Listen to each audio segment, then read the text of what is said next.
Azərbaycanın və İslam dünyasının həyatında, tarixində çox mühüm hadisə baş verdi.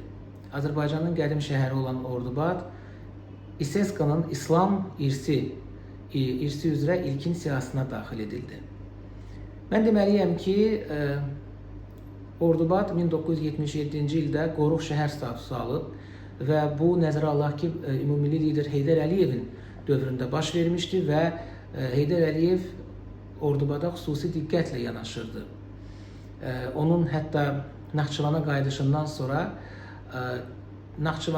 getdiyi ilk məkan, ilk rayon məhz Ordubad şəhəri olmuşdu. 2001-ci ildə Ordubad UNESCO-nın dünya irsinə daxil olunub. 2024-cü ildə isə Prezident İlham Əliyev Ordubad Dövlət Tarix Memarlıq Qoruğunun yaradılması ilə bağlı sərəncam imzalayıb. Həqiqətən bu Azərbaycan tarixinə, Azərbaycanın keçmişinə, milli kimliyimizə çox böyük bir diqqətdir və Prezident bir daha xatırladır ki, bizim xalq olaraq dərin köklərimiz var, biz öz milli kimliyimizi, mənsubiyyətimizi unutmamalıyıq.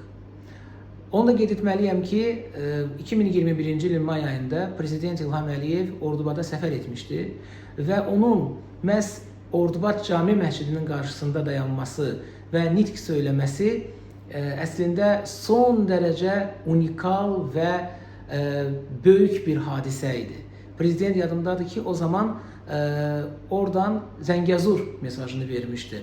Çünki Ordubad özü Zəngəzurdan sonra artıq ilk məkandır ki, ilk rayondur ki, demək, Salam Məlik stansiyası məhz onun ərazisinə düşür.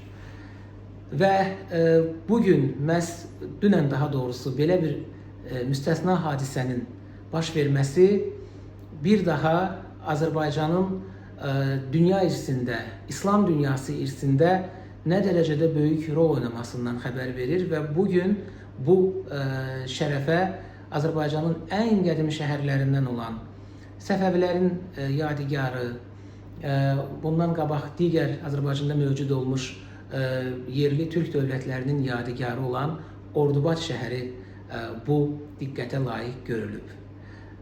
Və bir daha mən fürsətdən istifadə edib hər kəsi təbrik edirəm. Azərbaycanın hər bir güşəsi özü bir irsdir və biz öz irsimizi, milli kimliyimizi mütləq şəkildə qoruyub saxlamalı, onu gələcək nəsillərə ötürməliyik.